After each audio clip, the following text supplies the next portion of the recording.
नमस्कार दोस्तों, global stories में आपका स्वागत है। आज के समय में युवा जो है कि शेयर मार्केट में बहुत ज़्यादा दिलचस्पी रखते हैं।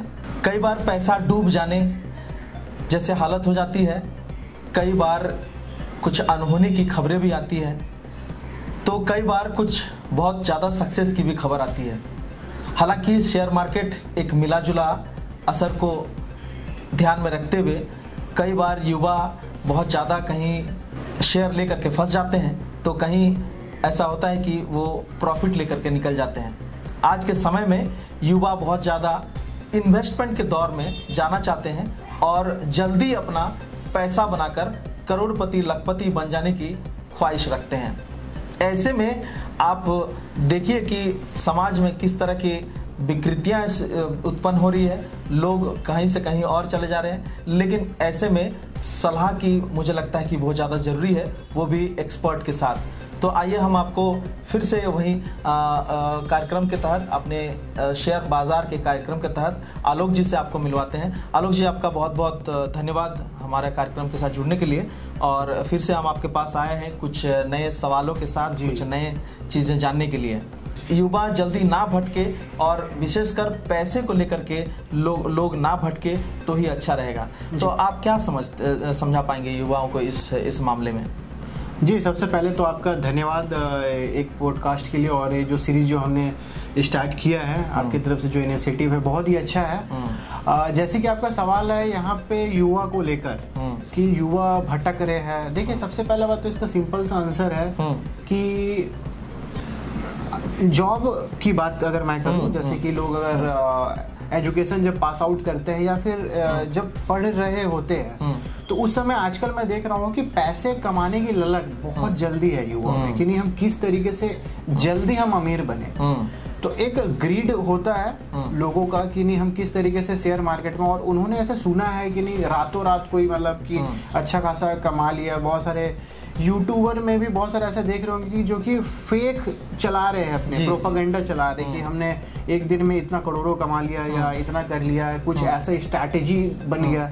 तो देखिए, सबसे पहला बात तो लोग इसमें पड़ जाते हैं। दूसरी बात क्या है कि लालच उसके साथ जो आ जाती है, ये युवा को मतलब कि एक तरह से खा जा रहा है। तो सबसे पहली बात तो मैं युवा को भी यही बोलना चाहूँगा कि ये एक शेयर मार्केट है, इसमें स्किल की ज़रूरत होती है। इसमें एनालिसिस, आप कितना स्ट्रांग हो, रिस्क मैनेजमेंट कितना है, थोड़ा आप जैसे एग्जाम में जैसे पढ़ के आप जाते हो पास होने के लिए कि चलो मैं थोड़ा अपना होमवर्क कर लेता हूँ, यहाँ पर भी अगर आप होमवर्क करके अगर करोगे तो देखिए मतलब बहुत एक समुंदर है। तो ऐसा नहीं है कि रातों रात मतलब कि कुछ एक फॉर्मूला मिल गया कि आप प्रॉफिट तुरंत आप ले सकते हो। थोड़ा टाइम देना होगा, टाइम के साथ साथ आपको थोड़ा मार्केट में हलचलों को भी देखना पड़ेगा, बहुत सारा फेज होता है। तो धीरे धीरे ऑटोमेटिकली चीजें सही हो जाएगी, लेकिन हड़बड़ी में काम गड़बड़ी हो जाता है। और वैसे भी हम समझते हैं गुड थिंग्स टेक टाइम, थोड़ा टाइम लीजिए।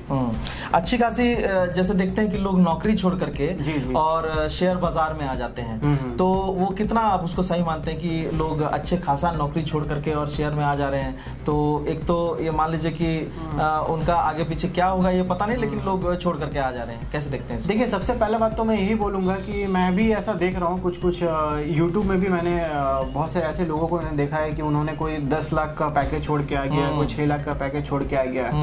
तो क्या सही है कि नहीं है? देखिए, मेरा नज़र में तो सही नहीं है बिल्कुल भी, क्योंकि शेयर मार्केट ऐसा नहीं है कि मतलब कि आप आ गए तुरंत आपका एक पैसिव इनकम बनना स्टार्ट हो गया तुरंत। मतलब कि देखिए, जॉब का मतलब क्या होता है कि आप एक रेगुलर इनकम आप वहाँ से जनरेट कर रहे हो। किसी का कुछ भी सैलरी होता है, 50,000, 1 लाख रुपए महीना, कुछ भी 10,000 महीना हो सकता है। लेकिन टोटली आप अगर आप इसमें डिपेंडेंट हो गए तो सबसे पहले बात तो आपके पास कैपिटल कितना है और कैपिटल आप कहाँ से लाओगे। तो कैपिटल आप लाओगे तभी ना जब आप जॉब कर रहे होंगे, और जब आप जॉब कर रहे होंगे तो आपका एक तरफ तो काम सिक्योर है ना, वहां से तो आपका रेगुलर इनकम आ रहा है, जिससे आप यानी कि कोई भी काम कर रहे हो उससे आपका सिक्योरिटी बनती है। जी, तो यहाँ पे आपका एक तरह से आप एक तरह से कर रहे हो तो आप ट्रेडिंग कर रहे हो ना, या फिर जो भी इन्वेस्टमेंट कर रहे हो, लेकिन आपके पास बैकअप में तो पैसा होना चाहिए ना। पहली बात तो ऐसा नहीं है कि आप ऐसे आ गए हो मार्केट में और हम मतलब तुरंत उतर गए। सबसे पहले बात तो स्किल की जरूरत होती है। स्किल सीखने के लिए सबसे पहले आप बहुत जगहों से लर्निंग कीजिए, टाइम दीजिए, धीरे धीरे पैसा आप इन्वेस्ट करना सीखिए। पहले 1000 से स्टार्ट कीजिए, 2000 से स्टार्ट कीजिए। जब लगे कि नहीं हमें थोड़ा सा इसमें इंप्रूवमेंट आपको दिख रहा है, ठीक है, बहुत सारे ऐसे ऐप है जो कि आप सिमुलेशन में काम आप कर सकते हो, एकदम रियल टाइम में किस तरीके से। देखिए सीखना अगर इंसान को होगा वो कैसे भी करके सीख जाएगा। उसको ये नहीं है कि कैपिटल मुझे 10 लाख चाहिए तो ही मैं कर पाऊंगा या 1 करोड़ चाहिए तो ही मैं कर पाऊंगा, तो ऐसा ख्याल नहीं होना चाहिए। जॉब बिल्कुल भी नहीं छोड़ना चाहिए, मैं यही रिकमेंड करूंगा। जॉब अपनी जगह में है, ये अपनी जगह में है, इसको साथ में लेकर आप कीजिए तो बहुत ही आपके लिए अच्छा होगा। तो इसको चुनौती मानते हैं? कितना चुनौती होगी उनके लिए? जैसे कोई आएगा नया बंदा तो शेयर के पर्सपेक्टिव से बताइए। शेयर मार्केट में अगर उनको मान लीजिए वो आया और मान लीजिए उसने 1000 रुपया ही इन्वेस्ट किया तो उसमें कितना उनको स्ट्रगल करना पड़ेगा? देखिए स्टार्टिंग में तो स्ट्रगल करना पड़ेगा क्योंकि चीज़ें नई होती है और नई चीज़ों को चुनौती की तरह ही लेना चाहिए। बिल्कुल। और अगर चुनौती होंगी तो आपको चुनौती को निपटने के लिए क्या क्या स्ट्रैटेजी लेना होगा। थोड़ा बहुत आपको यहाँ पे एजुकेशन की जरूरत पड़ती है। बहुत सारे ऐसा सर्टिफिकेट प्रोग्राम भी है, सेबी का खुद का इनिशिएटिव भी है कि आप देखिए सेबी भी यही चाहती है कि जो भी इन्वेस्टर यहाँ पे आए वो हर मतलब ऐसे नहीं आए कि ब्लाइंडली यहाँ पे आ जाए, वो सीख कर आए, वो जाने मार्केट को, मार्केट क्या है। देखिए भारत का मार्केट बहुत बड़ा मार्केट है और एक्सपैंड हो भी रहा है। हाँ, अभी आप अगर एग्जांपल मैं ले लूं अमेरिका के मुकाबले, तो अमेरिका का मुकाबले में यहाँ पे मतलब सोच लीजिए कि ग्रोथ अपॉर्चुनिटी इंडिया में ज्यादा है। वहाँ पे सोचिए 100 में लगभग 60-70 लोग, 80 लोग तक वहाँ पे 80% लोग शेयर मार्केट में इन्वेस्टेड है। यस। लेकिन यहाँ पे सोचिए लॉकडाउन से पहले 3% था।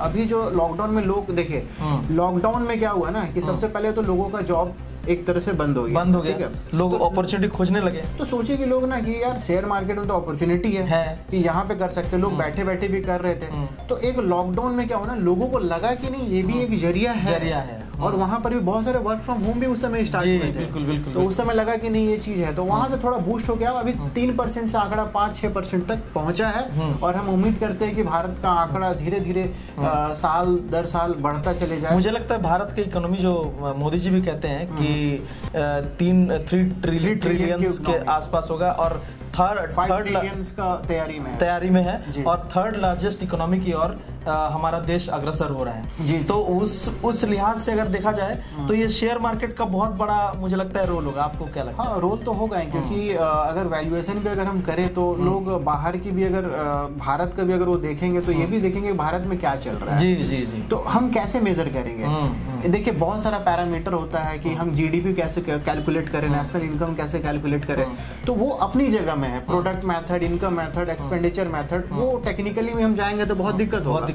लेकिन हम मान के चलते हैं कि लोग क्या करते हैं कि हाँ भारत का बाजार एक तरह से निफ्टी को रिप्रेजेंट अगर कर रहा है तो हम देखते हैं कि निफ्टी अब कैसा चल रहा है। तो अगर लगता है कि नहीं थोड़ा अप है, डाउन है, तो हम उस तरीके से हम अनुमान लगा लेते हैं कि नहीं कैसा है भारत का मार्केट। जैसे अमेरिका में भी S&P है, बहुत सारे ऐसे नैस्डैक है, तो हम उसको देख के अनुमान लगाते हैं कि ओवरऑल मार्केट में क्या हाल चल रहा है। तो अच्छा, जैसे आपने अभी कहा कि नैस्डैक और निफ्टी को देख करके हम लोग अंदाजा लगाते हैं, हालांकि निफ्टी जो है बहुत ज्यादा विजिबल है, हर स्क्रीन पे देखिए निफ्टी का आता रहता है। जी। तो जैसे कोई ले मैन आएगा या कोई युवा नया है और वो सोचेगा कि भाई निफ्टी को देख करके हम अपने आप को थोड़ा सा अपग्रेड करें, तो कितना क्या कैसे होना चाहिए कि आप मतलब एक लेमैन को कैसे समझाएंगे निफ्टी के बारे में? देखिए निफ्टी को हम लोग एग्जैक्टली क्यों देखें?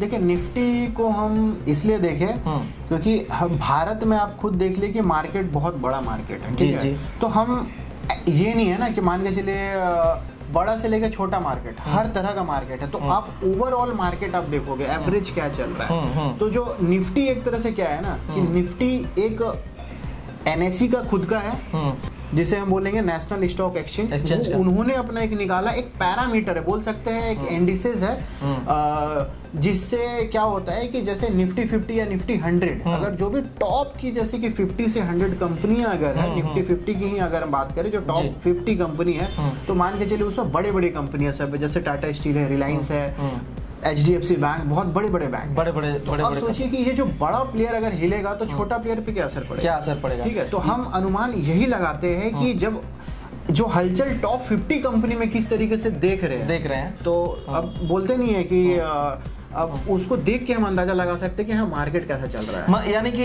अंदाजा लगाने का एक जो पैरामीटर है, एक अंदाजा निफ्टी लगाने का हो गया, पैरामीटर बैंक निफ्टी हो गया, हाँ। ये जो बड़े प्लेयर्स जो हमारे इकोनॉमी को पकड़े हुए जोर देते हैं, पकड़े हुए रहते हैं, बूस्ट अप करते हैं, ये जो है अपना इकोनॉमी, भारत की इकोनॉमी इसी के इर्द गिर्द घूमते रहता है। तो हम जो है छोटे प्लेयर्स, इस पे हम कहाँ पैसे लगाए, क्या आप अभी लगाएं या ना लगाएं, इसका अंदाजा थोड़ा बहुत हमें निफ्टी और इन सब चीजों निफ्टी से हमें पता चलता है एक तरह से ओवरऑल मार्केट कैसा चल रहा है। यस, मार्केट का कैसा ये है, क्योंकि देखिए निफ्टी में भी हर 6 महीने में उसमें परफॉर्मेंस रिव्यू किया जाता है। अगर मान के चले कि कोई अगर निफ्टी में लगता है कि नहीं ये जैसे आउट कर रहा है, जैसे मान के चलिए जो 49 या 50 नंबर की कंपनी होगी लास्ट 6 महीने में, तो परफॉर्मेंस देखा जाएगा कि नहीं ये क्या है। अब हो सकता है कि कोई 70 नंबर की जो कंपनी है वो बहुत अच्छा परफॉर्म कर रहा है और वो 50 में घुस जाए, जैसे जोमेटो है, वो पहले आउट था, इन उसमें भी गया। तो इसमें रिव्यू भी होते रहता है। अब ऐसा नहीं है कि कोई खराब परफॉर्म किया तो उसको भी हम कंटिन्यू लेके चल रहे हैं। हर 6 महीने में जो खराब परफॉर्म कर रहा है वो निफ्टी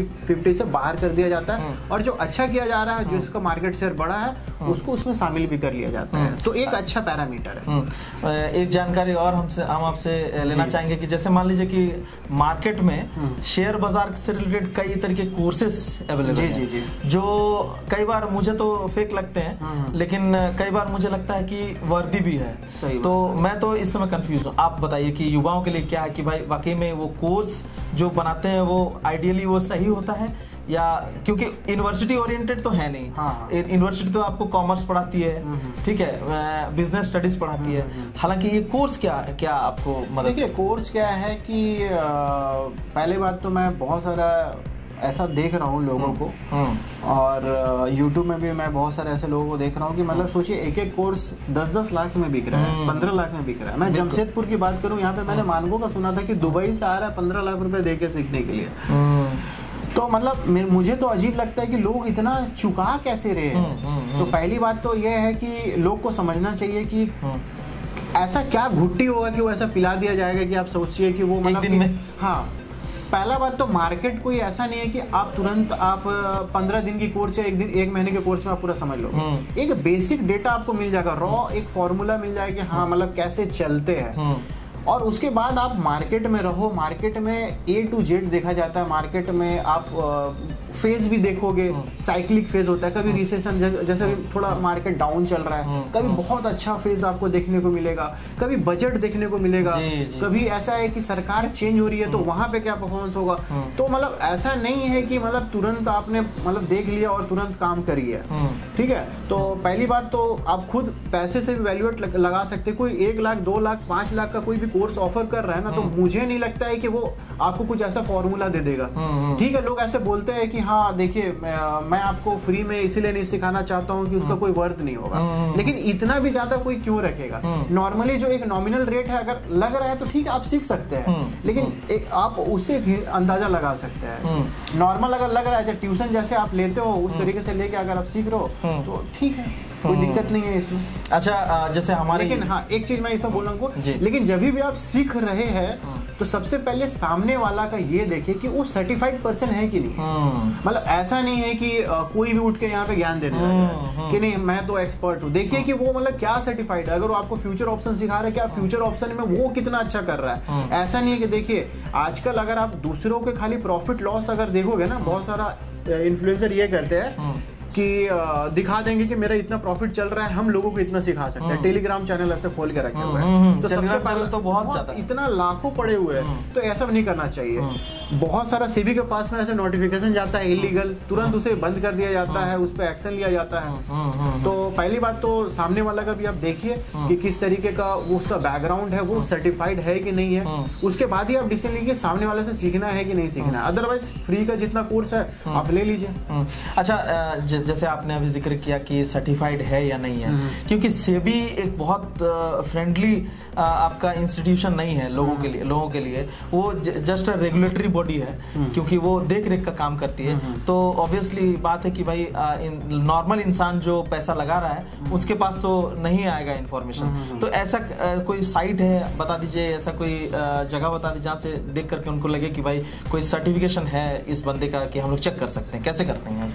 देखिए सबसे पहली बात तो ये है, अगर बंदा जो सिखा रहा है अगर वो रजिस्टर्ड एडवाइजर होगा या रिसर्च एनालिस्ट होगा, और वो बंदा अगर ठीक है अपना एक लर्निंग प्लेटफॉर्म अगर कर रहा है, तो सेबी का खुद का वेबसाइट है, रिसर्च एनालिस्ट इन्वेस्टमेंट एडवाइजर, अगर वो अपना खुद का अगर इनिशिएट अगर कर रहा है तो वहां से आप उसका ये देख सकते हो कि रजिस्टर्ड है कि नहीं है। लेकिन अगर इसके अलावा आप देखना चाहते हो कि मतलब कि एक सेबी का खुद का एक लर्निंग प्लेटफॉर्म है NISM, तो वहाँ पर भी बहुत सारे ऐसे मतलब कि कोर्सेज होते हैं जो कि रियली सच में बहुत ही टफ कोर्सेज होता है। अगर कोई वो अगर क्वालिफाई कर रहा है बंदा और वो क्वालिफाई करने के बाद अगर आपको सिखा रहा है तो भी वहाँ पे आप देख सकते हैं। लेकिन हाँ, मुझे लगता है कि NISM में आप जब तक सामने वाला का रोल कोड नहीं जान पाओगे या फिर पैन कार्ड नंबर उसमें होता है तो तब तक आप उसका तो आइडेंटिफाई नहीं कर सकते। तो मुझे लगता है कि टफ है कि आप कैसे किसी को ऑथेंटिकेट बता दे या ऑथेंटिकेट करना थोड़ा मुश्किल तो है, लेकिन ये थोड़ा आपको एनालाइज करना पड़ेगा। थोड़ा एनालिसिस, मार्केट में जाकर के लोगों से मिलना जुलना और आसपास के लोगों को चीजों को देख करके ये चीजें, क्योंकि वॉलेटाइल बहुत है ना मार्केट में, बहुत तरह के आपको रंग देखने को मिलेंगे। इन्फ्लुएंस करने वाले बहुत सारे इन्फ्लुएंस करने के लिए तरह तरह की चीजों को लेकर के इन्फ्लुएंस करते हैं वो। किसी को लगता है कि कुछ, किसी को लगता है कुछ, तो अपने हिसाब से वो अपना माइंड सेट तैयार करते हैं। मैं आपसे एक चीज स्पेसिफिकली जानना चाहूंगा कि भाई जैसे मान लीजिए लोग जानना भी चाहते हैं स्पेसिफिकली, कोई शेयर आप सजेस्ट करते हैं युवाओं के लिए इस समय कि लॉन्ग टर्म या शॉर्ट टर्म में करें या मिड टर्म के लिए करें, कितने समय के लिए युवा करें अगर युवा है तो? देखिए, अगर युवा है और वो सीखने के मकसद से अगर मार्केट में आ रहे हैं, मैं उसको अगर सजेस्ट करूं तो देखिए सबसे पहली बात तो आपको निफ्टी को समझना पड़ेगा। निफ्टी क्या है, उसका मतलब उसका कैसे काम करता है निफ्टी, और लॉन्ग टर्म में आप यहाँ पे जा सकते हो कि देखिए कि लॉन्ग टर्म में क्या है। कोई मैं स्पेसिफिक कंपनी का भी आपको नहीं बता सकता कि नहीं ये आप देख लीजिए, लेकिन जो भी टॉप की कंपनियां हैं जैसे रिलायंस है आपका, उसके बाद आपका जियो वगैरह है, HDFC बैंक है, जो एक तरह से मतलब पूरा का पूरा हर कोई यूज कर रहा है। मतलब ऐसा कंपनी आप पकड़िए जो आप नॉर्मली आप यूज भी करते हो उसके प्रोडक्ट्स को भी। टाटा स्टील आपके घर में यूज होता है, ठीक है, जो भी घर बन रहा है उस पर यूज होता है। पेंट आपका यूज हो रहा है, कौन सा पेंट हो रहा है, हाँ ये तो एशियन पेंट हो रहा है, ठीक है। तो आपको इससे भी अंदाजा लगेगा नहीं, जो कॉमन जो मेरे को विजिबल सामने भी दिख रहा है प्रोडक्ट्स, हम उस कंपनी को भी हम रिसर्च करेंगे, पहले रिसर्च करेंगे। हाँ, देखिए कि क्या वो कंपनी मोनोपोली बिजनेस है कि ठीक है कॉम्पिटिटर है, तो उसका कितना शेयर है, मार्केट शेयर उसका क्या है। उसके बाद फंडामेंटल जाइए क्या है, और धीरे धीरे लॉन्ग टर्म के हिसाब से आप उसमें इन्वेस्ट कर सकते हो। कहने का मतलब यह है कि आप लॉन्ग टर्म के लिए किसी युवा को सजेस्ट कर रहे हैं कि हाँ, लॉन्ग टर्म में कर सकते हो आप। लेकिन अगर फ्यूचर, बहुत सारे लोग फ्यूचर ऑप्शन पे रखते हैं कि नहीं जल्दी पैसे कमाना है। देखिए, अगर फ्यूचर ऑप्शन में अगर आपको सच में रियली जाना है ना, तो सबसे पहले बात तो आपको खुद को एजुकेट करना पड़ेगा, मार्केट में टाइम देना होगा, पेपर ट्रेडिंग आपको करना पड़ेगा। जितना पेपर ट्रेडिंग कीजिए धीरे धीरे ऑटोमेटिकली आपको पता चलेगा कैसे क्या करना है। अगर आपको लगता है कहीं से अगर कोर्स करना है तो आप सर्च कीजिए कि कौन जेन्युइन आपको सिखा सकता है। कोई यहाँ पे 1 लाख 2 लाख 5 लाख ये सब कोर्स, मतलब मैं तो बोलूंगा कि ये सब कभी भूल के भी आप मतलब मत कीजिए। हाँ, क्योंकि वो बस खाली एक आपको एक विज्ञापन आपको इस तरीके से दिखाएंगे। अब हाल फिलहाल में एक अस्मिता पटेल का एक आया था, वो भी बहुत लोगों को इन्फ्लुएंस कर रही थी कि नहीं इतना सिखा देंगे, कि लोगों को 10-10 लाख 5-5 लाख बोलते थे कि नहीं हम इसे रिकवर भी करवा देंगे। तो आप सोचिए कि वो एक तरह से उनका खुद का बिजनेस मॉडल है कि नहीं हम इस तरीके से, वो अपने लिए पैसा कमा रहे हैं और लोगों को कोई लेना देना वो नहीं। यहाँ तक कि लोगों से पैसा कलेक्ट करने के लिए आदमी तक उसके घर में भी पहुंच जाते थे कि ठीक है आप एक काम कीजिए, ऑनलाइन नहीं देना चाहते, मेरा आज बंदा पहुंच जाएगा वहाँ पर, वो आपसे कैश कलेक्ट कर लेगा। तो आप सोचिए कि उसका बिजनेस मॉडल क्या है। तो बिजनेस मॉडल ही हो, बाकी और वो अपने वही चीज है, ये लोगों को समझना होगा ना। मतलब ऐसा नहीं है कि कुछ फॉर्मूला है, लोगों को ऐसा लग रहा है कि नहीं ये कोई भगवान है कि वो तुरंत सिखा दे रहा है, ऐसा कि मतलब अपने आप को चमत्कार होने लगेगा अगला दिन से। ऐसा कुछ नहीं होता, चमत्कार वाली चीज नहीं होती है। जी। आपको टाइम देना होगा, गुड थिंग्स टेक टाइम, मैंने पहले भी यही बात बोला था। तो आलोक जी का कहना है कि good things always take times and it will definite take time. तो युवाओं के लिए एक सीख जरूर है कि अन्यथा आप इधर उधर जा करके शिक्षा ना लें, राइट प्लेस और right person should be there, कि आप उसको पहचाने और उसके बाद उसके साथ काम करना शुरू करें, क्योंकि पैसा आपका है और जीवन भी आपका है। इसको सुदृढ़ बनाना है, कैसे बनाना है, कहाँ इन्वेस्ट करना है, कैसे इन्वेस्ट करना है, इसको थोड़े लंबे समय तक स्टडी करने के बाद ही इस पर आए। ऐसा नहीं कि कॉलेज में हम पढ़ रहे हैं और किसी ने कहा और इस पर हम इन्वेस्ट कर दिया। दोस्तों, इस चैनल से जुड़ने के लिए आप इस वीडियो को लाइक करें, शेयर करें और सब्सक्राइब करें।